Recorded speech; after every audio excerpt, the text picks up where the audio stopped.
আল্লাহ রসুল মুস্কি মুস্কি হাসতেছে। সাহাবী, ব্যাপার কি? ওগো নবীজি, বিয়ার প্রস্তাবে তো রাজি হয়ে গেছে। আল্লাহ নবী কইতে যাও বিয়া করো। কয় বিয়ে যে করবো টাকা পাবো কই? অর্থবিত্ত তো কিছুই নাই, ঘর নাই, বাড়ি নাই। আপনি তো বিয়ায় নামাইছেন, এখন আমি টাকা পয়সা কোথায় পাবো? আল্লাহ রসুল বলল, যাও আমার জামাই ওসমানের কাছে যাও, আমার ওসমানকে বলবা তোমার বিবাহের খরচ দিয়ে দিতে। জোরে বলেন আল্লাহু আকবার। জুলাইবিব দৌড়ায় ওসমান রাদিয়াল্লাহু তাআলা আনহুর কাছে গেলেন পত্র নিয়া। ওসমান রাদিয়াল্লাহু তাআলা আনহু, ওসমান ইবনে আফফান রাদিয়াল্লাহু তাআলা আনহু জুলাইবিবের বিবাহের খরচ দিয়া দিলেন। যাও যাও বিয়া করো, বাজার করতে যাও। এবার জুলাইবি বিয়ের বাজার করার জন্য চলে গেছেন বাজারে। বিয়ে করতেছে, ধুমধাম বিয়ে বাজার করতেছে, বিয়ের বাজার করতেছে। প্রায় বাজার করা অর্ধেক শেষ। হঠাৎ করে কে যেন ঘোষণা করতেছে, এ মদিনার যুবকেরা, এ মদিনার সাহাবীরা, এ মদিনার পুরুষেরা, শোনো, আল্লাহ রসুল তোমাদেরকে এই মুহূর্তে যুদ্ধের ময়দানের জন্য আহ্বান করছি। এই যে আমার পশম দাঁড়ায় গেছে।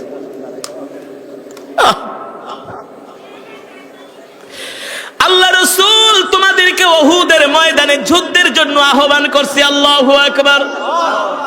এই কথা শোনার পরে মদিনার ব্যবসায়ীরা, সাহাবীরা সবার দোকানের শাটার বন্ধ করে সবাই যুদ্ধের জন্য প্রস্তুতি নিচ্ছে। কাস্টমার বিদায় করে দিতেছে, যাও যাও যাও, ব্যবসা হবে না, আর ব্যবসা করব না। আল্লাহ রসুল ডাক দিয়েছেন, দ্বীনের জন্য জিহাদের ময়দানে যাব। জুলাইবি বিয়ের বাজার অর্ধেক করে ফেলেছেন। মনে মনে চিন্তা করলেন, বিয়ে করব নাকি যুদ্ধে যাব? সুবহানাল্লাহ। বিয়ে করব নাকি যুদ্ধে যাব? জুলাইবি মনে মনে ভাবে, এই সময় যদি আমি আল্লাহ রসুলের কাছে যাই বলি আমি যুদ্ধে যাব, নবীজি কোনোদিন আমাকে অনুমতি দিবে না, বলবে তুমি আগে বিয়ে করো, কারণ আমার নবী কোনো স্বার্থপর নবী না। সুবহানাল্লাহ। উম্মতের কান্ডারি দয়াল নবী রাহমাতুল লিল আলামিন। আল্লাহ তাআলা কোরআনুল কারীমের মধ্যে সে কথাই বলছেন, ওয়ামা আরসালনাকা ইল্লা রাহমাতাল লিল আলামিন। আল্লাহু আকবার। আল্লাহ তাআলা বলে, হে দুনিয়ার মানুষ, আমি আল্লাহ তোমাদের জন্য এমন একজন নবী পাঠাইছি, যেই নবী কিনা তোমাদের জন্য রহমত, যেই নবী কিনা তোমাদের জন্য বরকত। আল্লাহু আকবার। অন্য আয়াতে আল্লাহ তাআলা বলছেন, লাকাদ জাআকুম রাসূলুম মিন আনফুসিকুম আজিজুন আলাইহি মা আনিতুম হারিসুন আলাইকুম বিল মুমিনিনা রাউফুর রহিম। আল্লাহর নবী, আল্লাহ তাআলা কোরআনুল কারীমের মধ্যে বলছেন, তোমাদের মধ্য থেকে আমি তোমাদের জন্য এমন একজন নবী পাঠাইছি, যেই নবী কিনা তোমাদের জন্য রউফ, যেই নবী কিনা তার জীবনের চেয়ে, তার সন্তান পরিবারের চেয়ে তোমাদেরকে ভালোবাসে। জুলাইবি মনে মনে ভাবে, এই সময় যদি আমি আল্লাহ রসুলের কাছে যাইয়া যুদ্ধের জন্য অনুমতি চাই, নবীজি আমাকে অনুমতি দিবে না, বলবে তুমি আগে বিয়ে করো। কি করা যায়, কি করা যায়? অবশিষ্ট যেই টাকা ছিল, ওই টাকা দিয়া জুলাইবি একটা তরবারি আর ডাল কিনলেন, যুদ্ধের ময়দানে যাবে। ওই টাকা দিয়া ঘোড়া কিনলেন, ডাল কিনলেন, তরবারি কিনলেন। এখন যদি যুদ্ধের ময়দানে যায়, আল্লাহ রসুল দেখলে তো চিনে ফেলবে, আর বলবে তাড়াতাড়ি বাড়িতে যায় বিয়ে করো। কি করা যায়, কি করা যায়? জুলাইবি কালো একটা কাপড় দিয়া তার মুখটাকে ঢাকলেন, যাতে তাকে কেউ চিনতে না পারে। জোরে বলেন সুবহানাল্লাহ। যাতে কেউ চিনতে না পারে, কালো কাপড় বেঁধে রসুলের আশিক, রসুলের সাহাবী জুলাইবি চলে গেলেন উহুদের ময়দানে। এবার জুলাইবি কালো কাপড় মুখে পেঁচায়া যুদ্ধের ময়দানে চলে গেলেন যুদ্ধ করার জন্য। প্রথম প্রহরে যখন যুদ্ধ শুরু হলো, এক মাইরের চোটে মক্কার কাফেররা ময়দান ছেড়ে পালায়া চলে গেছে। মক্কার কাফেররা কি করছে? এক মাইর খায়া তারা যুদ্ধের ময়দান ছেড়ে পালায়া চলে গেছে, আর আসে নাই। তারা যেয়া অন্যত্র যে কয়েক কিলোমিটার দূরে যেয়ে তারা আত্মগোপন কইরা আছে। আবার যখন সন্ধ্যার সময় হয়েছে, মুসলমানরা, সাহাবীরা মনে করছে এখন তারা মক্কায় ফিরে গেছে, আর তারা মদিনায় আসবে না, ভয় পেয়ে চলে গেছে। কিন্তু তারা কয়েক কিলোমিটার দূরে যায় ওত পাইতা আছে। এইদিকে সাহাবীরা গনিমতের মাল সংগ্রহ করার জন্য যখন ময়দানে নামছে, চতুর্দিক থেকে কাফেররা খালিদ বিন ওয়ালিদের নেতৃত্বে মুসলমানদের উপরে আবার অতর্কিত হামলা শুরু করেছে। ওই সময় জুলাইবিব কাফেরদের ভিড়ের মাঝে তরবারি নিয়ে কাফেরদের উপরে আঘাত করা শুরু করেছে। আল্লাহু আকবার, জোরে বলুন আল্লাহু আকবার। এক পর্যায়ে জুলাইবিব কাফেরদের সাথে লড়াই করতে করতে কয়েকজন কাফেরকে জাহান্নামে পাঠায়া জুলাইবিব আল্লাহর জমিনে দ্বীন কায়েমের জন্য তিনি শাহাদাত বরণ করেন। জুলাইবিব শহীদ হয়ে যান উহুদের ময়দানে। যখন যুদ্ধ থেমে গেল, আল্লাহর নবী সাহাবীদেরকে বললেন, সাহাবীরা যাও যাও দেখো, আমার সাহাবীদের লাশগুলো আমার কাছে ধইরা ধইরা নিয়ে আসো। সাহাবীরা যারা যুদ্ধের ময়দানে শহীদ হয়েছেন তাদের লাশগুলো সংগ্রহ করতেছি। সবার লাশ আনা হলো। একজন সাহাবী দেখেন কাফেরদের যেখানে সবচেয়ে বড় ভিড় ছিল, যেখান দিয়ে তারা হামলা করেছে, ওই কাফেরদের তাঁবুর কাছে একটা লাশ পড়ে আছে, যার মুখে কালো কাপড় পেঁচানো, চেহারা চিনা যায় না। আয়েশা বললেন, ওগো আল্লাহর নবী রাহমাতুল লিল আলামিন, ওই যে যুদ্ধের ময়দানের ওই কর্নারে একটা লাশ পড়ে আছে, তার মুখের মধ্যে কালো কাপড় পেঁচানো, দেখতে কেমন যেন ছোট ছোট মনে হচ্ছে। আল্লাহর নবী স্বয়ং নিজে গেলেন, যায়া মুখের কাপড় টান দিয়া দেখেন রাসূলের সাহাবী জুলাইবিব উহুদের ময়দানে দ্বীনের জন্য শহীদ হয়ে গেছে। আল্লাহ রাসূলের সাহাবী জুলাইবিব রাদিয়াল্লাহু তাআলা আনহু আল্লাহর জমিনে আল্লাহর দ্বীন কায়েম করার জন্য উহুদের ময়দানে শহীদ হয়ে গেছে। আল্লাহর নবী বললেন, সাহাবীরা আমার জুলাইবিবের লাশটা আমার কাছে নিয়ে আসো। হযরত জুলাইবিবকে আল্লাহ রাসূলের কাছে আনা হলো। জুলাইবিবের মাথাটা আল্লাহ রাসূল তার কোলের মধ্যে নিয়ে জুলাইবিবকে আদর করতেছে আর বলে, জুলাইবিব তুমি আমার কত ভক্ত ছিলা, তুমি আমাকে কত ভালোবাসতা, মহব্বত করতা জুলাইবিব। আমি জানি আমি তো তোমাকে বিবাহ করার জন্য পাঠিয়েছিলাম। ও জুলাইবিব, তুমি বিবাহ না করে যুদ্ধের ময়দানে এসে আল্লাহর জমিনে দ্বীন কায়েমের জন্য শহীদ হয়ে গিয়েছো। আল্লাহ, আমি আমার জুলাইবিবের উপরে খুশি, তুমিও আমার জুলাইবিবের উপরে খুশি হয়ে যাও। আল্লাহু আকবার। কত বড় ত্যাগ, কত বড় কোরবানি। এ যুবকে মুসলমান, রাসূলের সাহাবীরা কেমন ছিলেন! আল্লাহ আল্লাহ, জোরে বলি আল্লাহু আকবার। তারা আল্লাহ তাআলাকে, আল্লাহ রাসূলকে কেমন করে ভালোবাসছে রে যুবক।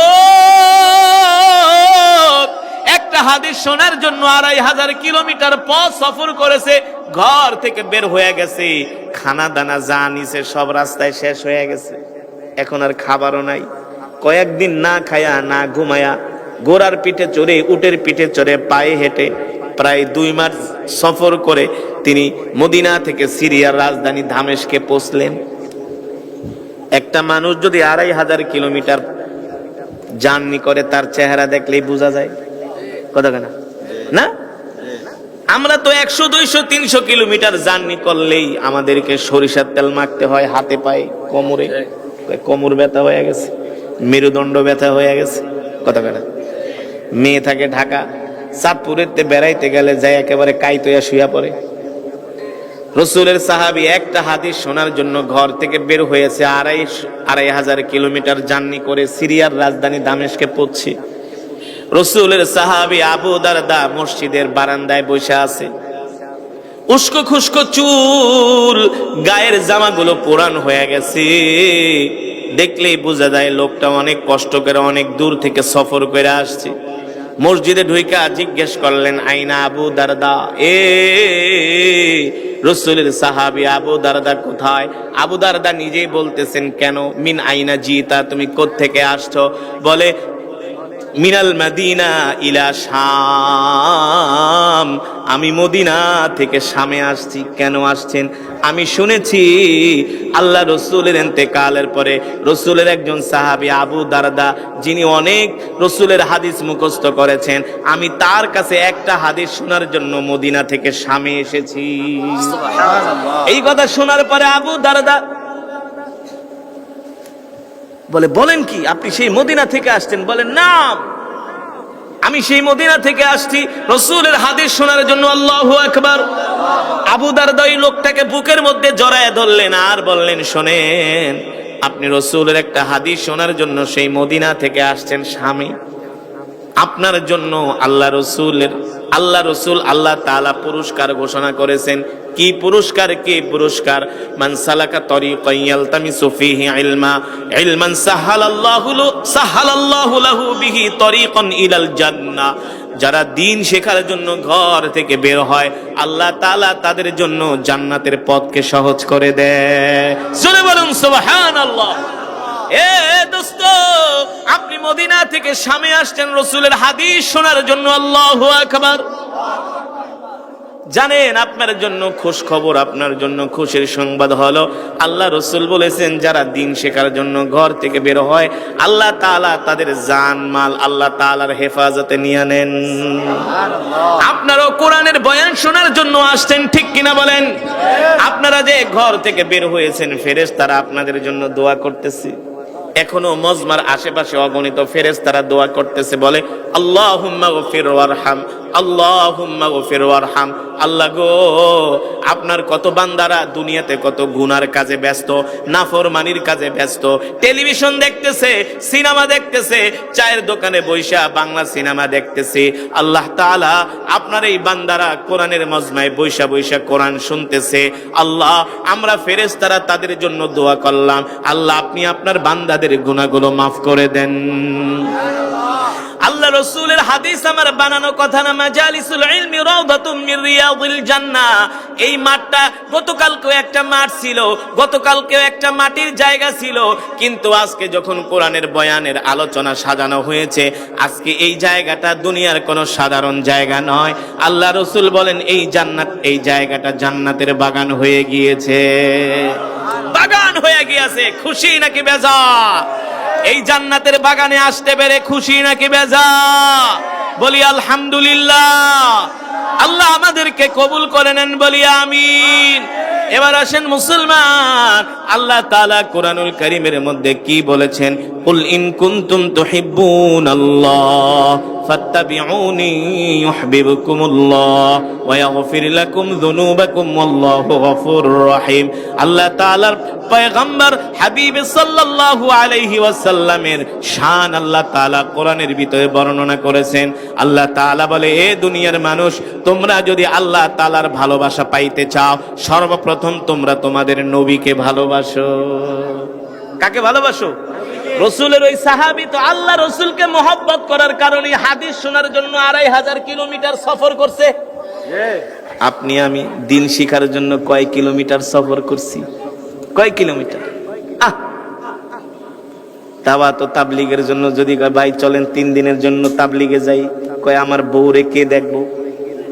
কথা কেন? আমি মালয়েশিয়া অনেক দেশে প্রোগ্রামে যাই, বিদেশি অনেক বাঙালি দেখা হয়। কয় বছর বিদেশ? কে বেশি না, 36 বছর। চাঁদপুরের অনেক লোক আছে, সৌদি আরবে থাকে, মালয়েশিয়া থাকে, দুবাইতে থাকে, কাতারে থাকে, ওমান থাকে। জিগাই কয় বছর? হুজুর বেশি না, 22 বছর, 24 বছর। তো 24 বছর বিদেশে আপনার বউ পোলাপান কে দেখে? আসমানের দিকে হাত উঠায় কয় আল্লাহ দেখে। তো বিদেশে আইলে যদি আপনার বউ পোলাপান আল্লাহ দেখে, তাবলিগে গেলেও আল্লাহ দেখবে, ঠিক কিনা বলুন? আমার আপনাদেরকে প্রশ্ন করার যেটা মূল উদ্দেশ্য ছিল, রসুলের সাহাবীরা 2500 কিলোমিটার সফর করেছে একটা হাদিস শোনার জন্য। আপনি আমি কয় কিলোমিটার সফর করেছি দিন শিখার জন্য? হ্যাঁ,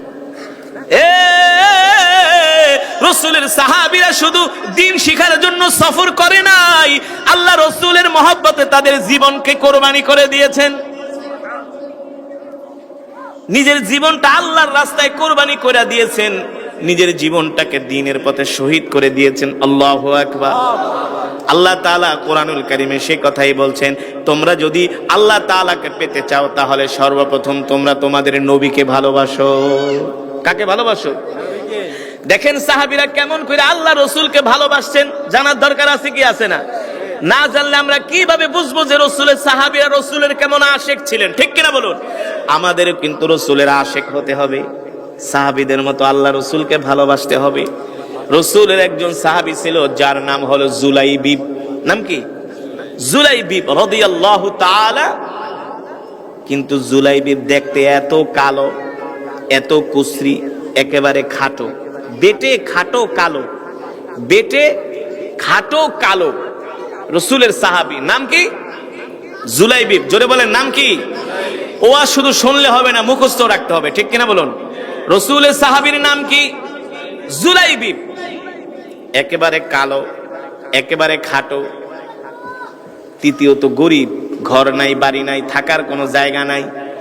যখন রাত হয়ে যায়, জুলাইবিব মসজিদে নববীর সিঁড়ির মধ্যে জুলাইবিব মসজিদে নববীর সিঁড়ির মধ্যে পাথরকে, ইটকে বালিশ বানায় জুলাইবিব শুয়া থাকে।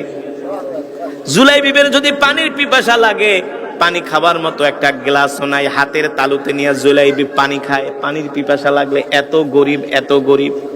জুলাইবিবের কোনো ঘর নাই, বাড়ি নাই, জুলাইবিবের কোনো আসবাবপত্র নাই।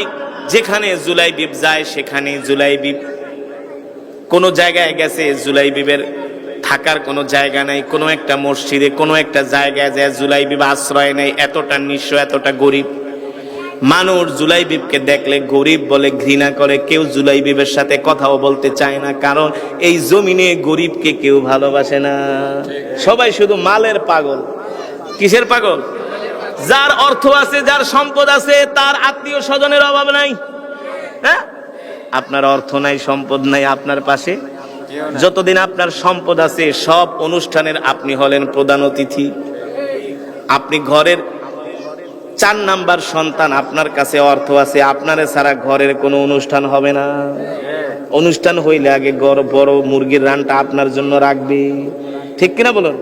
তার মানে দুনিয়াতে যার অর্থ আছে তাকে মানুষ বেশি সম্মান করে, কিন্তু আমার রাসূল এমন ছিলেন না। আল্লাহু আকবার। জুলাইবিব গরিব, কালো, তাতে কি হয়েছে? আল্লাহ রাসূল জুলাইবিবকে সবচেয়ে বেশি ভালোবাসতেন। জুলাইবিব সব সময় আল্লাহ রাসূলের মজমায় আয়েশা সামনের কাতারে বসতেন। সব সময় কি করতেন? সামনের কাতারে বসতেন জুলাইবিব। হঠাৎ করে আল্লাহ রাসূলের একদিন জুলাইবিবের দিকে নজর পড়ে গেল। আল্লাহ রাসূল মজমার ভিতরে মানুষদের সামনে দাঁড়ায় বলে, ইজলিস, জুলাইবিব বসো, সামনে এসে বসো, এদিকে আসো। এ জুলাইবিব, তুমি মনে করছো কি আমি তোমারে চিনি না? আমি তোমারে চিনি। তোমার বয়স হয়েছে, বয়স হইলে কি করতে হয়? হ্যাঁ, কথা বলে না। বয়স হইলে কি করতে হয়? বয়স হইলে বিয়ে করতে হয়, প্রাপ্তবয়স্ক হইলে। কিন্তু গরিব মানুষ বিয়া কে দিব? গরিব কোন ছেলে দিত, কেউ মেয়েও দিতে চায় না, ঠিক কিনা বলেন? মেয়ে বিয়া দিতে গেলে খোঁজে ইটালি থাকে, আমেরিকা থাকে নাকি? না, বিয়া দিতে গেলে দেখে ইটালি, আমেরিকা, জজ, ব্যারিস্টার। এলাকার একজন যুবক 5 ওয়াক্ত নামাজ পড়ে, দাড়ি রাখছে, ফজরের নামাজ জামাতে পড়ে, মাল নাই, অর্থ নাই। বিয়ের প্রস্তাব গেলে ওর কাছে কি এর মায়া বিয়া দেব, নিজেই তো খাইতে পারে না, ঠিক কিনা বলে? মেয়ে বিয়া দিতে গেলে আগে দেখে ছেলের ইনকাম কেমন, না বাড়িতে বিল্ডিং আছে কিনা, বাড়িতে বিল্ডিং আছে কিনা, মাসে কত লাখ টাকা ইনকাম। আল্লাহ রাসূল বলছেন, তোমরা প্রথম ছেলে মেয়ে উভয়কে বিয়ে দেওয়ার ক্ষেত্রে আগে সম্পদ দেখো না, আগে তার ধার্মিকতা দেখো। কি দেখো? আগে তার ধার্মিকতা দেখো। জুলাইবিব গরিব মানুষ। আল্লাহ রাসূল বলে, জুলাইবিব বিয়া ঠিয়া করবা কিনা? জুলাইবিব চুপ করে রইছে। চুপ করে মানে কি? সম্মতির। আল্লাহ রাসূল বলে, আতাজাওয়াজা ইয়া জুলাইবিব, এ সাহাবী জুলাইবিব, তোমার বয়স হয়েছে, বিয়া করার দরকার, বিয়া ঠিয়া করবা কিনা? জুলাইবিব চুপ করে আছে, কথা কয় না, লজ্জায়। 1 বার 2 বার 3 বার আল্লাহ রাসূল জিজ্ঞেস করার পরে বলে, ওগো নবীজি, আমি হলাম একটা গরিব মানুষ, আমার কাছে কে মেয়ে বিয়ে দিবে? কে মেয়ে বিয়ে? আল্লাহ রাসূল বলে, এদিকে আসো। একটা পত্র লেখা দিলেন, বলে যাও, এই পত্রটা নিয়ে আমার সাহাবী আবু আইয়ুব আনসারীর বাড়িতে যাবা। আবু আইয়ুব আনসারীর একটা কন্যা আছে, যাকে বলা হয় হুরে মদিনা। মদিনার কয়েকজন সুন্দরী নারীদের মধ্যে আবু আইয়ুব আনসারীর মেয়ে হুরে মদিনা। যাও, তার সাথে আমি তোমার বিবাহের প্রস্তাব দিলাম। আল্লাহ রসুলের প্রস্তাব পায়া তো জুলাইবি আর জমিনে নাই, খুশিতে আত্মহারা, পত্র নিয়ে দৌড়। পত্র নিয়ে কি, একে কালো মানুষ, টাকা পয়সা নাই, আবার ধনাঢ্য পরিবারে, আবার সুন্দরী, এখন কি আর দুনিয়াতে আছে? সে তো খুশিতে আত্মহারা এক দৌড়। জুলাইবিবের বন্ধুরা ডাক দেয়, ইয়া জুলাইবি, কই যাও কই যাও, কেমন কথা কইস না, সময় নাই, বিয়া করতে যাইতেছি, দোয়া করিস। বিয়া করতে যাও, গরিব মানুষ, তোমার কে বিয়া দিবে? কাইল্লা তুমি কে দিব বিয়া? আছে না, মজা করে কয় না? যখন এলাকার কোন কালো ঠালো ছেলের বিয়ে হয়, বন্ধু বান্ধব আত্মীয় স্বজন, কাইল্লা বিয়া করবো, তোরে কে দিব মেয়ে? ঠিক কিনা বলুন? কিন্তু কালো যদি আল্লাহওয়ালা হয়, এমন জিনিস আল্লাহ মিলায় দেয়, সাদার কপালেও জোড়ে না। ঠিক কিনা বলো? এমন অনেক নজির আছে, দেখতে শুনতে চেহারা এলাকার হিরো, দামি দামি বাইক লইয়া ঘুরে না, চুলের কত স্টাইল, বিয়া করতে যায় এমন ধরা খাইছে। আর যেটা কাইল্লা কোনদিন মেয়েদের দিকে তাকায়, ওর কপালে এমন বউ জড়ছে, পরে আইসা কপাল খাবরা করে, দোষ কি করলাম জীবনে, কি করলাম, তুই কি পালি আর আমি কি পাইলাম, তুই পাবি কেমনে, তুই তো আগেই সব শেষ করে ফেলাইছস নাফরমানি করে। ঠিক কিনা বলুন? আল্লাহ তাআলা বলছে, তুমি যদি তোমার ইজ্জতকে হেফাজত করো, আমি তোমার জন্য এমন নারীর ব্যবস্থা করব তুমি কল্পনাও করতে পারবা না। দেওয়ার মালিক কি? আরো জোরে বলুন কি? আমি যে কথা বললাম বাস্তব নাকি অবাস্তব?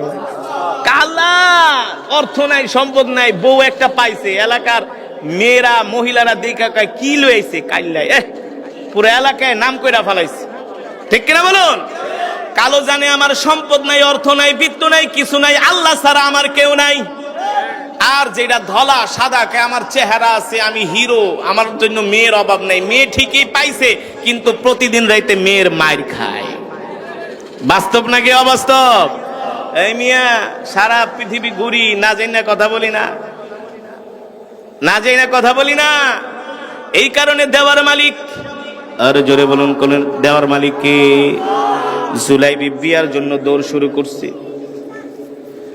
সাহাবী আবু আইয়ুব আনসারীর বাড়ির দরজায় যায় নক করছে, ইফতাহিল বাব, দরজা খুলো। দরজা খুলে দিল। সাহাবী আবু আইয়ুব আনসারী দেখে তার দরজার সামনে ওই কালো ছেলেটা দাঁড়ানো। জুলাইবি, কিসে দরজায় নক করছো কেন? জুলাইবি তো জানে বিয়ার প্রস্তাব দিলে প্রথমেই আউট, এই কারণে আগে আল্লাহ রসুলের চিঠিটা দিছে। সুবহানাল্লাহ, কৌশল। কি করছে? সালাম দিয়ে আসসালামু আলাইকুম, নেন। এখন দেখে যে পত্রের শুরুতেই আল্লাহ রসুলের নাম লেখা। আল্লাহ রসুল সালাম দিয়া বলতেছে, সাহাবী শোনো, তোমার সুন্দরী কন্যাকে আমার সাহাবীর সাথে বিয়া দাও, আমি রসুল প্রস্তাব দিলাম। দেখবেন যে কোনো বিয়ের যখন প্রস্তাব দেয়, এলাকার মান্যগণ্য ব্যক্তির মাধ্যমে কি দেয়? প্রস্তাব দেয়। কারণ মান্যগণ্য ব্যক্তির প্রস্তাব সহজে কেউ ফিরাইতে পারে না। না, এটা একটা কৌশল, এটা একটা কি?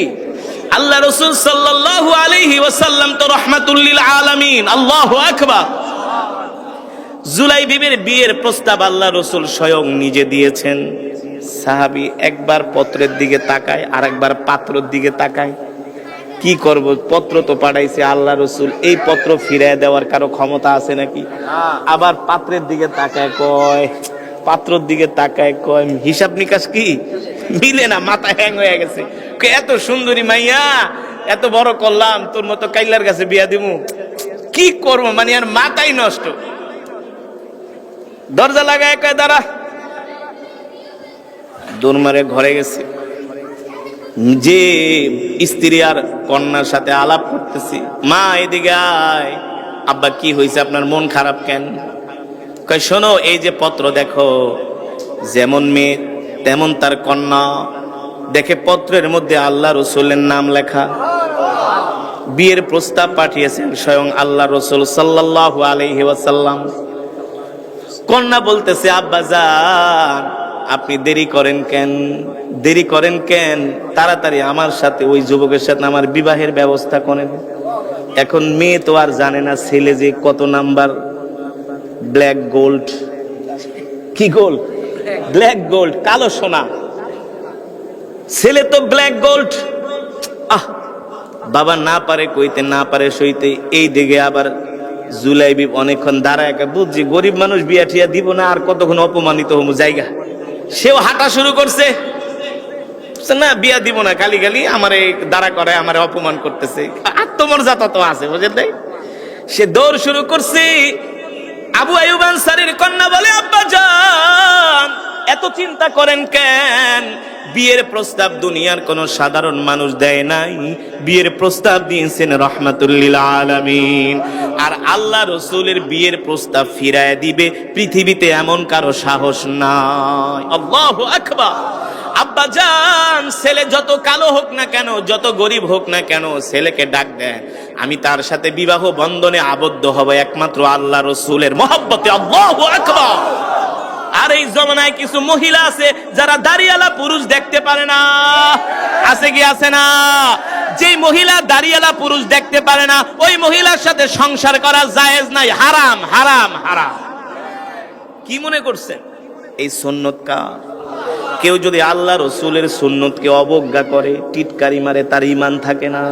এত সোজা না, তার ঈমান থাকে না। হুরে মদিনা সুন্দরী কন্যা, ধনাঢ্য পরিবারের কন্যা হলো আবু আইয়ুব আনসারীর মেয়ে। ডাক দেয়া বলে, আব্বা জান জুলাইবিবকে ডাক দেন, যত কালো হোক যত গরিব হোক আমি তাকে বিবাহ করব। শুধু বিবাহই করব না, আমি তার খেদমত করতে করতে আমার জীবনটাকে শেষ করে দিব, তার জন্য আমি আমার জীবনকে ওয়াকফ করে দিব। ডাক দিছি, ইয়া জুলাইবিব তাল, এদিকে আসো। যাও কেন? কে আপনি এতক্ষণ ঘরের দরজায় দাঁড় করা রাখছেন? আমার একটা মর্যাদা আছে না? কালো হইলে কি হয়েছে, আত্মমর্যাদা তো আছে। শোনো, রাগ করো না, যাও যাও, আল্লাহ রসুলকে যায় বলবা আমি তোমার সাথে আমার কন্যাকে বিয়ে দিতে রাজি আছি। জোরে বলেন সুবহানাল্লাহ। দৌড়ে জুলাইবিব আল্লাহ রসুলের কাছে গেলেন। আল্লাহ রসুল মুস্কি মুস্কি হাসতেছে। সাহাবী, ব্যাপার কি? ওগো নবীজি, বিয়ার প্রস্তাবে তো রাজি হয়ে গেছে। আল্লাহ নবী কইতে যাও বিয়া করো। কয় বিয়ে যে করবো টাকা পাবো কই? অর্থবিত্ত তো কিছুই নাই, ঘর নাই বাড়ি নাই, আপনি তো বিয়ায় নামাইছেন, এখন আমি টাকা পয়সা কোথায় পাবো? আল্লাহ রসুল বলল, যাও আমার জামাই ওসমানের কাছে যাও, আমার ওসমানকে বলবা তোমার বিবাহের খরচ দিয়ে দিতে। জোরে বলেন আল্লাহু আকবার। জুলাইবিব দৌড়ে ওসমান রাদিয়াল্লাহু তাআলা আনহুর কাছে গেলেন পত্র নিয়া। ওসমান রাদিয়াল্লাহু তাআলা আনহু, ওসমান ইবনে আফফান রাদিয়াল্লাহু তাআলা আনহু জুলাইবিবের বিবাহের খরচ দিয়া দিলেন। যাও যাও বিয়া করো, বাজার করতে যাও। এবার জুলাইবি বিয়ের বাজার করার জন্য চলে গেছেন বাজারে। বিয়ে করতেছে, ধুমধাম বিয়ে বাজার করতেছে, বিয়ের বাজার করতেছে। প্রায় বাজার করা অর্ধেক শেষ। হঠাৎ করে কে যেন ঘোষণা করতেছে, এ মদিনার যুবকেরা, এ মদিনার সাহাবীরা, এ মদিনার পুরুষেরা, শোনো, আল্লাহ রসুল তোমাদেরকে এই মুহূর্তে যুদ্ধের ময়দানের জন্য আহ্বান করছি। এই যে আমার পশম দাঁড়ায় গেছে।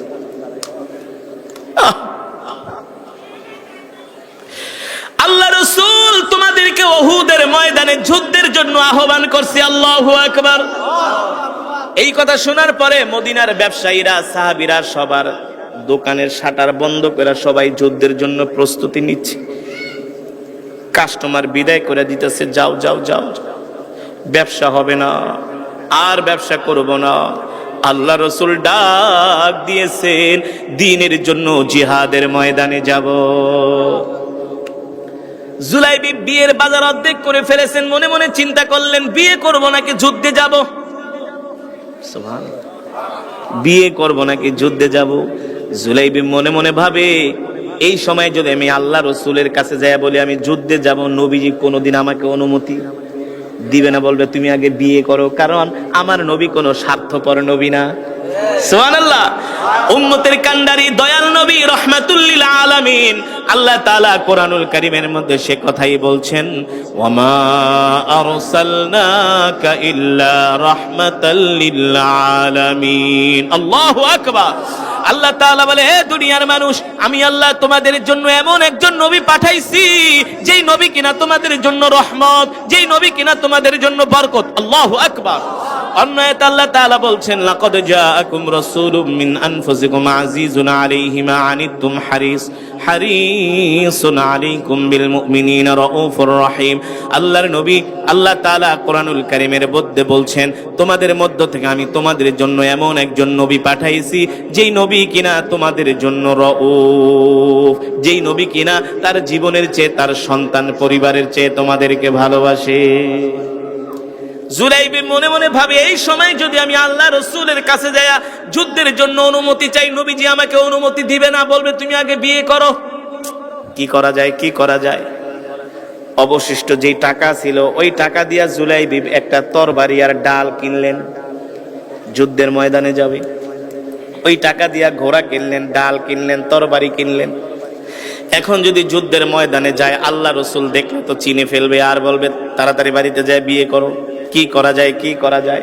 জুলাইবি কালো একটা কাপড় দিয়ে তার মুখটাকে ঢাকলেন যাতে তাকে কেউ চিনতে না পারে। জোরে বলেন সুবহানাল্লাহ। যাতে কেউ চিনতে না পারে কালো কাপড় বেঁধে রাসূলের আশিক রাসূলের সাহাবী জুলাইবি চলে গেলেন উহুদের ময়দানে। আর আস্তে কোন সুবহানাল্লাহ। আপনি আমি তো মিয়া পুলিশরে দেখলে পায়জামা গরম হয়ে যায়। আল্লাহ রাসূলকে গালি দেয়, রাসূলের কি নিয়ে কটূক্তি করে। আমরা ময়দানে মিছিল করার জন্য তেমন কোন স্কুল কলেজের ছাত্রদেরকে পাই না। বাস্তব নাকি অবাস্তব? ভার্সিটির ছাত্রদেরকে আমরা পাই না সহজে। আল্লাহ রাসূল হাসরের ময়দানে ধরবে আর জিজ্ঞেস করবে তোরা আমার কেমন উম্মত বল। আমাকে কাফের মুশরিকরা গালি দিছে, তোরা কোনো প্রতিবাদ করস না। মাঠে যায়া রাস্তায় যায়া কেন তোরা প্রতিবাদ করলি না? ঠিক কিনা বলুন? এবার জুলাইবি কালো কাপড় মুখে পেঁচায়া যুদ্ধের ময়দানে চলে গেলেন যুদ্ধ করার জন্য। প্রথম প্রহরে যখন যুদ্ধ শুরু হলো, এক মাইরের চোটে মক্কার কাফেররা ময়দান ছেড়ে পালায়া চলে গেছে। মক্কার কাফেররা কি করছে? এক মাইর খায়া তারা যুদ্ধের ময়দান ছেড়ে পালায়া চলে গেছে, আর আসে নাই। তারা যায়া অন্যত্র যে কয়েক কিলোমিটার দূরে যেয়ে তারা আত্মগোপন কইরা আছে। আবার যখন সন্ধ্যার সময় হয়েছে, মুসলমানরা সাহাবীরা মনে করছে এখন তারা মক্কায় ফিরে গেছে, আর তারা মদিনায় আসবে না, ভয় পেয়ে চলে গেছে। কিন্তু তারা কয়েক কিলোমিটার দূরে যায় ওত পাইতা আছে। এইদিকে সাহাবীরা গনিমতের মাল সংগ্রহ করার জন্য যখন ময়দানে নামছে, চতুর্দিক থেকে কাফেররা খালিদ বিন ওয়ালিদের নেতৃত্বে মুসলমানদের উপরে আবার অতর্কিত হামলা শুরু করেছে। ওই সময় জুলাইবি কাফেরদের ভিড়ের মাঝে তরবারি নিয়ে কাফেরদের উপরে আঘাত করা শুরু করেছে। আল্লাহু আকবার, জোরে বলুন আল্লাহু আকবার। এক পর্যায়ে জুলাইবি কাফেরদের সাথে লড়াই করতে করতে কয়েকজন কাফেরকে জাহান্নামে পাঠায়া জুলাইবি আল্লাহর জমিনে দ্বীন কায়েমের জন্য তিনি শাহাদাত বরণ করেন। জুলাইবি শহীদ হয়ে যান উহুদের ময়দানে। যখন যুদ্ধ থেমে গেল, আল্লাহর নবী সাহাবীদেরকে বললেন, সাহাবীরা যাও যাও দেখো আমার সাহাবীদের লাশগুলো আমার কাছে ধইরা ধইরা নিয়ে আসো। সাহাবীরা যারা যুদ্ধের ময়দানে শহীদ হয়েছেন তাদের লাশগুলো সংগ্রহ করতেছে। সবার লাশ আনা হলো। একজন সাহাবী দেখেন কাফেরদের যেখানে সবচেয়ে বড় ভিড় ছিল, যেখান দিয়ে তারা হামলা করেছে, ওই কাফেরদের তাঁবুর কাছে একটা লাশ পড়ে আছে যার মুখে কালো কাপড় পেঁচানো, চেহারা চিনা যায় না। আয়েশা বললেন, ওগো আল্লাহর নবী রাহমাতুল লিল আলামিন, ওই যে যুদ্ধের ময়দানের ওই কর্নারে একটা লাশ পড়ে আছে, তার মুখের মধ্যে কালো কাপড় পেঁচানো, দেখতে কেমন যেন ছোট ছোট মনে হচ্ছে। আল্লাহর নবী স্বয়ং নিজে গেলেন, যায়া মুখের কাপড় টান দিয়া দেখেন রাসূলের সাহাবী জুলাইবি উহুদের ময়দানে দ্বীনের জন্য শহীদ হয়ে গেছে। আল্লাহ রাসূলের সাহাবী জুলাইবি রাদিয়াল্লাহু তাআলা আনহু আল্লাহর জমিনে আল্লাহর দ্বীন কায়েম করার জন্য উহুদের ময়দানে শহীদ হয়ে গেছে। আল্লাহর নবী বললেন, সাহাবীরা আমার জুলাইবিবের লাশটা আমার কাছে নিয়ে আসো। হযরত জুলাইবিবকে আল্লাহ রাসূলের কাছে আনা হলো। জুলাইবিবের মাথাটা আল্লাহ রাসূল তার কোলের মধ্যে নিয়ে জুলাইবিবকে আদর করতেছে আর বলে, জুলাইবি তুমি আমার কত ভক্ত ছিলা, তুমি আমাকে কত ভালোবাসতা, মহব্বত করতা জুলাইবিব। আমি জানি আমি তো তোমাকে বিবাহ করার জন্য পাঠিয়েছিলাম। ও জুলাইবিব, তুমি বিবাহ না করে যুদ্ধের ময়দানে এসে আল্লাহর জমিনে দ্বীন কায়েমের জন্য শহীদ হয়ে গিয়েছো। আল্লাহ, আমি আমার জুলাইবিবের উপরে খুশি, তুমিও আমার জুলাইবিবের উপরে খুশি হয়ে যাও। আল্লাহু আকবার। আল্লাহ রাসূল এই কথা বলতেছেন, আর নবীজি মাঝে মাঝে আসমানের দিকে তাকান, আবার জুলাইবিবের দিকে তাকান। নবীজি মুস্কি মুস্কি হাসতেছে। সাহাবায়ে কেরাম প্রশ্ন করলেন, ওগো আল্লাহর নবী, আপনি মুস্কি মুস্কি হাসেন কেন? বলে, শোনো, আমার জুলাইবিব আল্লাহর জমিনে দ্বীন কায়েমের জন্য জুলাইবিব যুদ্ধের ময়দানে আইসা শহীদ হয়ে গেছে, অথচ আমি আমার জুলাইবিবকে পাঠাইছিলাম বিবাহ করার জন্য। আমার জুলাইবিব বিবাহ করে নাই, বিবাহের বাজারের টাকা দিয়া ঘোড়া ডাল তরবারি কেনে আল্লাহর জমিনে দ্বীন কায়েমের জন্য শহীদ হয়ে গিয়েছে। এই যে আমার জুলাইবিব বিবাহ করতে পারলো না, এই কারণে একদল হুর আসমান থেকে জমিনে নাইমা আসছে। জমিনে নাইমা আইসা বলে, গো আল্লাহর নবী, আমাদের কাছে জুলাইবিবকে দিয়ে দেন, আমরা জুলাইবিবকে নেওয়ার জন্য এসেছি। আল্লাহু আকবার। জুলাইবিব দুনিয়াতে বিয়ে করতে পারে নাই, আজ বিয়ের বাজারের টাকা দিয়া ডাল কিনে, ঘোড়া কিনে, তরবারি কিনে আল্লাহর জমিনে দ্বীন কায়েমের জন্য শহীদ হয়ে গেছে। আল্লাহ তাআলা আমাদেরকে পাঠাইছেন জুলাইবিবের লাশ আমরা জান্নাতে নিয়ে যাব। জোরে বলেন সুবহানাল্লাহ। আল্লাহর নবী বললেন, এ সাহাবীরা, তোমরা কবর খনন করো, আমি আমার জুলাইবিবের লাশ আমি আমার নিজের হাতে দাফন করব। সুবহানাল্লাহ। যখন লাশ দাফন করা হলো, আল্লাহর নবী নিজে কবরের মধ্যে নাইমা জুলাইবিবের লাশটা কবরের মধ্যে রাখতেছেন। এই দৃশ্য দেখে আল্লাহ রাসূলের সাহাবী আব্দুল্লাহ ইবনে মাসউদ রাদিয়াল্লাহু তাআলা আনহু চিৎকার করে কান্না করতেছেন আর বলতেছেন, আফসোস আফসোস আফসোস, আজকে যদি জুলাইবিব না হইয়া আমি হইতাম, তাহলে আমার না কত সৌভাগ্য হতো। আল্লাহু আকবার। জোরে বলুন আল্লাহু আকবার। এই কারণে মুসলমান, আল্লাহর জমিনে আল্লাহর দ্বীন কায়েমের জন্য কেউ যদি জান দেয়, মাল দেয়, সময় দেয়, সেটা কখনো বৃথা যায়।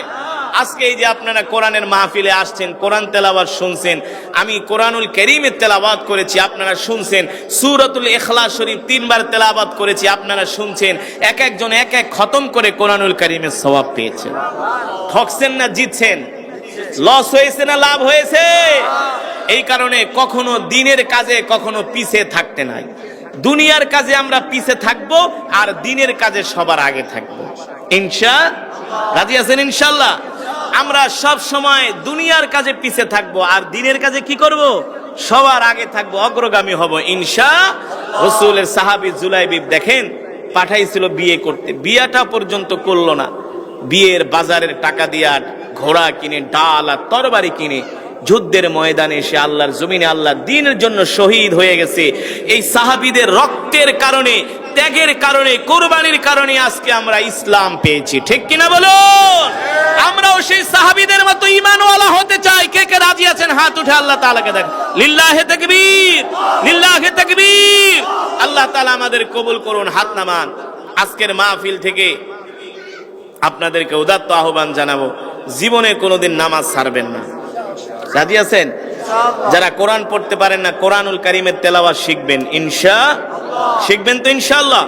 কোরআনুল কারীমের তেলাওয়াত শিখবেন, কোরআনুল কারীমের তেলাওয়াত শিখবেন। যাদের ছেলে সন্তান আছে মাদ্রাসায় ভর্তি করাবেন। আপনার 3-4 জন সন্তান, সবাইকে আপনি ডাক্তার, ইঞ্জিনিয়ার, স্কুল কলেজে পড়ানোর কোনো প্রয়োজন নাই। 3 জন সন্তান হলে 1 জন মাদ্রাসায় পড়াবেন। ওই 1 জনের দেখা দেখে আরো 2 জন নামাজি হয়ে যাবে। ঠিক কিনা বলুন? আমি টাঙ্গাইলের এক মাহফিলে গিয়েছি, একজন জজ, মাহফিলের প্রধান অতিথি, ডিস্ট্রিক্ট জজ, জেলা জজ। আমি প্রশ্ন করলাম, জজ সাহেব, আপনার মুখে এমন দাড়ি, টুপি, পাঞ্জাবি, একজন জজকে দেখলে তো চিনাই যায় না। হুজুর, এটার অনেক বড় হিস্টোরি আছে। কি হিস্টোরি? বলে, আমার ছোট ভাই একজন আলেম, আমার ছোট ভাই দেখা দেখে আমরা 3-4 ভাই পরিবর্তন হয়ে গেছে। এই কারণে আপনারা আপনাদের সন্তানদেরকে 3-4 জন সন্তান বলি না, সবাইকে মাদ্রাসায় পড়ান। আপনি দিনের লাইনেও পড়ান, স্কুলেও পড়ান, কিন্তু যাকে আপনি মাদ্রাসায় পড়াবেন সে হক্কানি আলেম হলে তার দেখা দেখি পুরো পরিবারটাই পরিবর্তন হয়ে যাবে। সঠিক নাকি ব্যাঠিক? যদি বলেন সঠিক নাকি ব্যাঠিক? তাহলে আমরা 5 ওয়াক্ত নামাজ পড়বো জামাতের সাথে ইনশাআল্লাহ। দ্বীনের কাজে আমরা অগ্রগামী থাকবো, দ্বীনের কাজে আগায়া, দুনিয়ার কাজে পিছায়া। দুনিয়ার কাজে পিছায়া মানে কি? ওই যে কাজ কাম করতে নিষেধ করি নাই, বিড়ি খাইতে নিষেধ করছি, বাংলা সিনেমা দেখতে নিষেধ করছি, চায়ের দোকানে যায় বাংলা সিনেমা দেখতে নিষেধ করেছে, ঠিক কিনা বলুন? ব্যবসা বাণিজ্য সব করতে হবে, চাকরি বাকরি এটা আগায় থাকতে হবে। আমি বলছি গুনার কাজে যেগুলো আমাদেরকে শয়তান ধোঁকা দেয় ওই সমস্ত কাজে আমরা পিছায়া থাকবো। আর যখন মসজিদের মিনার থেকে আজান হবে সবার আগে আমরা মসজিদে যাব ইনশাআল্লাহ। রাজি আছেন তো ইনশাআল্লাহ? শুধু আপনারা 5 ওয়াক্ত নামাজ জামাতের সাথে আদায় করেন, দেখবেন আল্লাহ তাআলা দ্বীন এবং দুনিয়া দুইটাই আল্লাহ তাআলা কল্যাণকামী করে দিয়েছেন আমাদেরকে, ঠিক কিনা বলুন? ইমানদার মুসলমান, সমস্ত প্রশংসা কার জন্যে? একমাত্র মহান রব্বুল আলামিনের জন্য, যিনি আমাদেরকে সৃষ্টি করেছেন, ঠিক কিনা বলুন?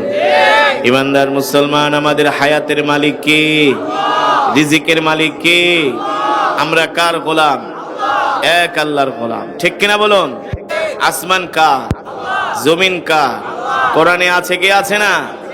আসমান যার, জমিন যার, আইন চলবে তার, ঠিক কিনা? আসমান যার, জমিন যার, যার কথায় সূর্য উদিত হয়, সূর্য উস্তে যায়, সেই মাওলায় পাকের জমিনে কোরআনের আইন চলবে। অন্য কোন কুফরি তন্ত্র মন্ত্র মতবাদ চলতে দেওয়া যাবে না, ঠিক কিনা মুসলমান? যেই কোরআনের তেলাওয়াত শুনলে পাথরের মতো হৃদয়টা মোমের মতো গলে যায়, ঠিক কিনা বলুন? আমরা সেই কোরআনের আইন চাই, চাই কি চাই না? যদি কোনো মুসলমান হয়ে যদি বলে আমি কোরআনের আইন চাই না, সে মুসলমান থাকে না, ঠিক কিনা বলুন? কারণ আলা লাহুল খালকু ওয়াল আমর তাবারাকাল্লাহু রাব্বুল আলামিন। আল্লাহ তাআলা তার হাবিবকে বলছেন, নবী বলে দেন, আলা লাহুল খালকু ওয়াল আমর তাবারাকাল্লাহু রাব্বুল আলামিন। মক্কার কাফেরদের সামনে আপনি বুক উঁচু করে ঘোষণা করে দেন, এই মক্কার কাফেররা শুনে রাখ, আমি আল্লাহর পয়গম্বর মুহাম্মদ সাল্লাল্লাহু আলাইহি সাল্লাম আজ থেকে ঘোষণা করছি, এই পৃথিবীতে আসমান যার, জমিন যার, আইন চলবে তা।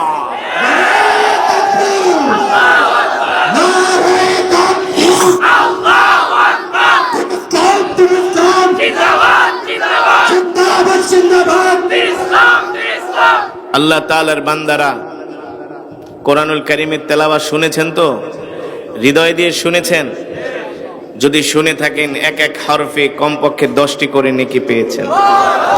এই মজমায় যারা উপস্থিত হয়েছেন এক খতম করে করে কোরআনুল কারীমের সওয়াব পেয়েছেন। খুশি নাকি বেজা? বলি আলহামদুলিল্লাহ। তাহলে কি বয়ান চলবে? কতক্ষণ? কতক্ষণ? মাশাআল্লাহ। আরে চাঁদপুরের মাটির একটা আলাদা একটা বৈশিষ্ট্য আছে, ঠিক কিনা বলুন? এই মাটি হলো গরম মাটি।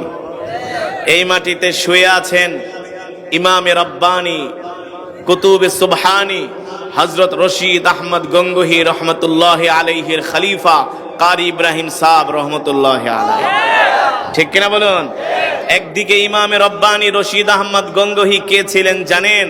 যিনি দিনের বেলা হাদিসের দর্স দিতেন, আবার কাফের বেঈমান ব্রিটিশদের সাথে ময়দানে জিহাদ করেছেন। যিনি ছিলেন ময়দানের পীর, খানকার পীর, ময়দানের বীর, ঠিক কিনা বলুন? তাহলে কি বয়ান চলবে ইনশাআল্লাহ? ওঠাউঠি করবেন না তো? যারা রাস্তায় আছেন তাড়াতাড়ি মজমায় চলে আসেন, 1 মিনিটের মধ্যে চলে আসেন ইনশাআল্লাহ। আমরা বেশি সময় আপনাদের থেকে নিব না, আপনাদেরকে কষ্ট দিব না, কিন্তু কিছু কোরআন হাদিস থেকে এমন আলোচনা হবে যে আলোচনা শুনলে ঈমানের পাওয়ার বেড়ে যাবে। রাজি আছেন তো ইনশাআল্লাহ? তো সেই আলোচনা শোনার জন্য আমরা ধৈর্য ধরে বসতে রাজি আছি তো ইনশাআল্লাহ? যদি রাজি থাকেন একজনও ওঠা যাবে না, উঠবেন তো বয়ান শেষ করে আমি মোনাজাত দিয়ে চলে যাব। আমি আসছি কোরআনুল কারীমের তেলাওয়াত শুনিয়েছি। কোরআনের তেলাওয়াত হলো সবচেয়ে বড় ওয়াজ। আমি যে আয়াতগুলো পড়ছি যদি এর অর্থ বুঝতেন, কানতে কানতে চোখের পানি বের করে ফেলতেন। যে আয়াতগুলো আমি তেলাওয়াত করেছি, আল্লাহু আকবার, সব আয়াতগুলোই ছিল রব্বে পাকের কাছে দোয়া। কি ছিল? সব আয়াতগুলো ছিল দোয়া। আমি নিজে আল্লাহ তাআলার কাছে দোয়া করেছি, আপনাদের জন্য দোয়া করেছি, সকলের জন্য দোয়া করেছি। তো ইনশাআল্লাহ বয়ানের শেষেও একটা দোয়া হবে, যেহেতু আমরা এক খতম করে করে কোরআনুল কারীমের সওয়াব পেয়েছি কিন্তু একজনে উঠাউঠি করা যাবে না, এই মজমায় বৈশা এই বেয়াদবি করা যাবে না। অল্প সময় আমরা কোরআনের জন্য বসবো আল্লাহ তাআলার বান্দারা। দীর্ঘক্ষণ সময় আপনারা কোরআনুল কারীমের তেলাওয়াত শুনেছেন, কালেকশন করেছি, আপনারা ধৈর্য ধরে বসেছেন। আল্লাহ তাআলা সকলকে উত্তম জাযা খায়ের দান করুন বলি আমিন। কিন্তু রাসূলের সাহাবীরা কেমন ছিলেন? আমরা তো শুধু একটু ওয়াজ মাহফিলে আসলে আধা ঘন্টা, 1 ঘন্টা, 2 ঘন্টা, 3 ঘন্টা বসলে পেরেশান হয়ে যায়, কিন্তু রাসূলের সাহাবীরা এমন ছিলেন একটা হাদিস শোনার জন্য, আল্লাহ রাসূলের ইন্তেকালের পরে একটা হাদিস শোনার জন্য রাসূলের একজন সাহাবী 2500 কিলোমিটার সফর করেছেন। কয়টা হাদিস? জোরে বলেন। একটা। আল্লাহ রাসূলের একজন জলিল কদর সাহাবী যার নাম হলো আবু দারদা। নাম কি? আর জোরে বলেন, নাম কি? রাসূলের সাহাবী আবু দারদা রাদিয়াল্লাহু তাআলা আনহু। আল্লাহ রাসূলের ইন্তেকালের পরে তিনি মদিনা ছেড়ে চলে গিয়েছেন সিরিয়ার রাজধানী দামেস্কে। কোথায়? দামেস্ক, সিরিয়ার রাজধানী দামেস্কে চলে গিয়েছেন রাসূলের সাহাবী আবু দারদা রাদিয়াল্লাহু তাআলা আনহু। অনেক বড় জলিল কদর সাহাবী, আল্লাহ রাসূলের অনেক হাদিস তিনি মুখস্থ করেছেন।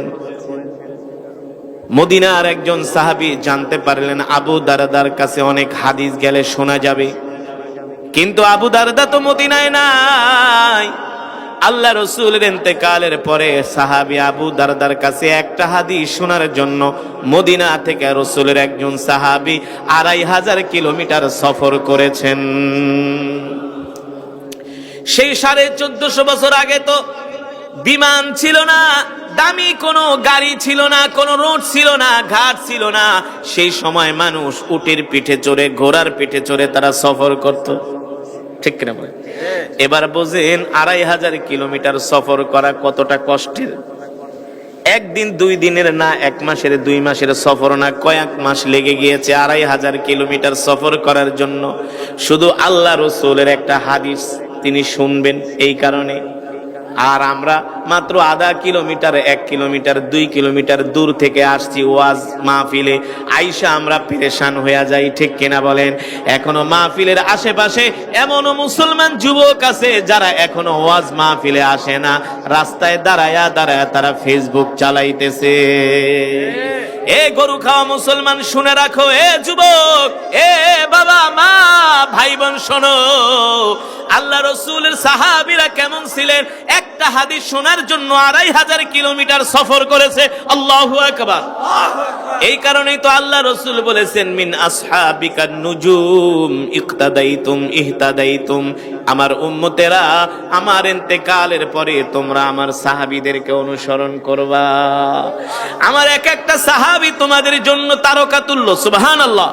তোমরা যদি আমার ইন্তেকালের পরে আমার সাহাবীদেরকে অনুসরণ করো তাহলে তোমরা কখনো গোমরা হবে না, ঠিক কিনা বলেন? যেটা বলছিলাম, রাসূলের সাহাবী একটা হাদিস শোনার জন্য মদিনা থেকে রওনা করেছেন।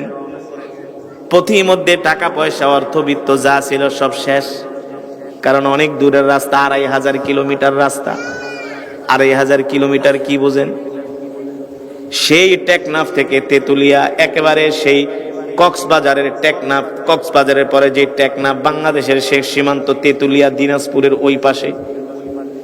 এখানে যদি আপনি বাস দিয়েও জার্নি করেন তাও 2 দিন লাগে। কয়দিন? তাও 2 দিন সময় লাগে যদি বাসে জার্নি করেন। তাও কিন্তু 2500 কিলোমিটার না, সর্বোচ্চ 1000 কিলোমিটার হবে, সর্বোচ্চ 800-900 কিলোমিটার হবে, সর্বোচ্চ। জুলুম। 2500 কিলোমিটার জার্নি করেছেন, সফর করেছেন একটা হাদিস শোনার জন্য। গুরুত্ব আছে কি আছে না? আলহামদুলিল্লাহি নাহমাদুহু ওয়া নাস্তাঈনুহু ওয়া নাস্তাগফিরুহু ওয়া নু'মিনু বিহি ওয়া নাতাওয়াক্কালু আলাইহি ওয়া নাউযু বিল্লাহি মিন শুরুরি আনফুসিনা ওয়া মিন সাইয়্যাতি আ'মালিনা মান ইয়াহদিহিল্লাহু ফালা মুদিল্লা লাহু ওয়া মান ইউদ্লিলহু ফালা হাদিয়া লাহু ونشهد أن لا إله إلا الله وحده لا شريك له ونشهد أن سيدنا ومولانا محمدا عبده ورسوله الذي أرسله بالحق بشيرا ونذيرا وداعيا إلى الله بإذنه وسراجا منيرا أما بعد فأعوذ بالله من الشيطان الرجيم بسم الله الرحمن الرحيم قل إن كنتم تحبون الله فاتبعوني يحببكم الله ويغفر لكم ذنوبكم والله غفور رحيم وقال رسول الله صلى الله عليه وسلم لا يؤمن أحدكم حتى أكون أحب إليه من والده وولده والناس أجمعين فقد قال الله تبارك وتعالى إن الله وملائكته يصلون على النبي يا أيها الذين آمنوا صلوا عليه وسلموا تسليما نماজের درود إبراهيم আওয়াজ করে মহব্বতে পড়ি اللهم صل على محمد وعلى آل محمد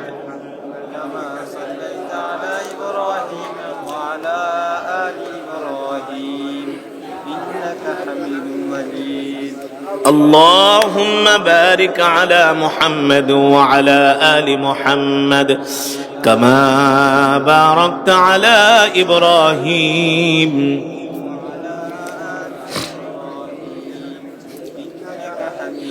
بلغ العلا بكماله كشف الدجى بجماله حسنت جميع خصاله সাল্লু আলাইহি ওয়া আলিহি আসুন আল্লাহর প্রেমে পাগল হয়ে মৃত্যুর কথা স্মরণ করে জিকির করি লা ইলাহা ইল্লাল্লাহ লা ইলাহা ইল্লাল্লাহ লা ইলাহা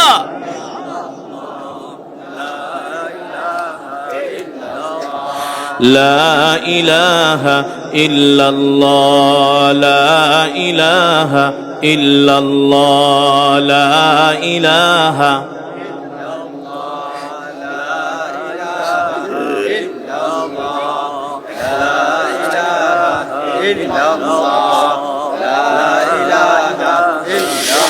লা ইলাহা ইল্লাল্লাহু মুহাম্মাদুর রাসূলুল্লাহ মুহাব্বতের সাথে পড়ি সাল্লাল্লাহু আলহামদুলিল্লাহ এটা মনোজতের আগে বলে দিন এমনি তো কালেকশন করছি লোক অর্ধেক গেছে গা ও মনির প্রধানিয়া মসজিদের জন্য 2% জায়গা দিবে বলি মারহাবা আরে জোরে বলি মারহাবা আল্লাহ যে তোমার ঘরে জায়গা দিল তুমিও তার জন্য জান্নাতে জায়গা করে দিও বলি আমিন এর চেয়ে আর বড় দোয়া আছে আল্লাহ কবুল করুন বলি আমিন এই কারণে আমরা নিজেরাও নামাজ পড়বো সন্তানদেরকে নামাজ পড়ার জন্য বলবো মা বোনেরা আপনারা যারা পর্দার আড়ালে আছেন আপনারা নিজেরাও সঠিক টাইমে নামাজ আদায় করবেন আপনাদের স্বামীদেরকেও ধরে ধরে মসজিদে পাঠিয়ে দিবেন সন্তানদেরকে মসজিদে পাঠাবেন ঠিক কিনা বলুন আল্লাহ তাআলা আমাদের সকলকে কবুল করুন বলে আমিন এই মাহফিল এই মজমাকে আল্লাহ তাআলা কিয়ামত পর্যন্ত কবুল করুন এই মসজিদ এই এলাকাবাসী আপনারা যারা আজকের মাহফিলে আসছেন আল্লাহ তাআলা সকলকে কবুল করুন যারা আজকের এই মাহফিলে 50,000 1,20,000 10,000 2,000 1,000 5,000 করে দিয়েছেন 30,000 দিয়েছেন আল্লাহ তাআলা সকলের দানকে কবুল আর মঞ্জুর করুন বলি আমিন দুরূদ শরীফ পড়ি আল্লাহুম্মা সাল্লি আলা মুহাম্মাদ ওয়া আলা আলি মুহাম্মাদ কামা সাল্লাইতা আলা ইব্রাহিম ওয়া আলা আলি ইব্রাহিম ইন্নাকা হামিদুম মাজিদ এই বসেন দোয়া না করে যাবেন না দোয়াই তো আসল দোয়া না করে কেন যাবেন বলেন আদ-দুআ হুয়াল ইবাদা দোয়াটা অনেক বড় ইবাদত যে দোয়া করে না আল্লাহ তাআলা তাকে পছন্দ করে না রাসূলের হাদিস তোমার স্যান্ডেলের ফিতাও যদি ছিঁড়ে যায় তার জন্য দোয়া করো কার কাছে যে আল্লাহ তাআলা আপনি আমার রূপসা স্যান্ডেলের একটা ফিতা কিনার তৌফিক দেন আল্লাহ না চাইলে পারবেন এই কারণে সবকিছুর জন্য আল্লাহ তাআলার কাছে দোয়া করতে হবে শুনেন অনেকে আছে দাওয়াতে গেলে খাওয়ানোর লেগে ব্যস্ত হয়ে যায় না আপনি দাওয়াতের খামান ছাইরা দিবেন মাগার দোয়া ছাড়বেন না কোন দোয়া কখন কবুল হয়ে যায় আমরা বলতে পারি কোন দোয়া কখন আল্লাহ তাআলা কবুল করে আমরা কেউ বলতে পারি না। এই মজমার মধ্যে অনেকের মা নাই, বাবা নাই, দাদা নাই, দাদি নাই, অনেকের মা আছে, বাবা নাই, বাবা আছে, মা নাই, অনেকের ছেলে মারা গেছে, অনেকের আত্মীয় স্বজন মারা গেছে, তাদের জন্য আমাদের দোয়া করতে হবে না? আমরা যদি তাদের জন্য দোয়া করি, আমাদের ইন্তেকালের পরেও তারাও আমাদের জন্য দোয়া করবে, ঠিক কিনা বলেন? কামা তাদিনু তুদানু, তুমি যেমন করবা তেমনই ফল পাবা। হ্যাঁ, আপনি যদি আপনার বাবার জন্য দোয়া করেন, আপনার সন্তানও আপনার জন্য দোয়া করবে যে আহারে বাবা মারা গেছে, বাবার জন্য দোয়া না করে যাব না। আপনার কবরের কাছে যায় সন্তান দোয়া করবে। আপনি যদি আপনার মায়ের জন্য দোয়া করেন, আপনার সন্তানরা আপনার জন্য দোয়া করবে। আপনি যদি আপনার দাদার জন্য দোয়া করেন, আপনার নাতিও আপনার জন্য দোয়া করবে। এই কারণে দোয়া কখনো ছাড়বেন না। খাওয়া ছাইরা দিবেন, মাগার দোয়া ছাড়বেন না। ইনশাআল্লাহ তাআলা আমাদের সকলকে কবুল করুন। এই মজমাকে আল্লাহ তাআলা ভরপুর কামিয়াবি দান করুন বলি আমিন। কিছু আইসেনি?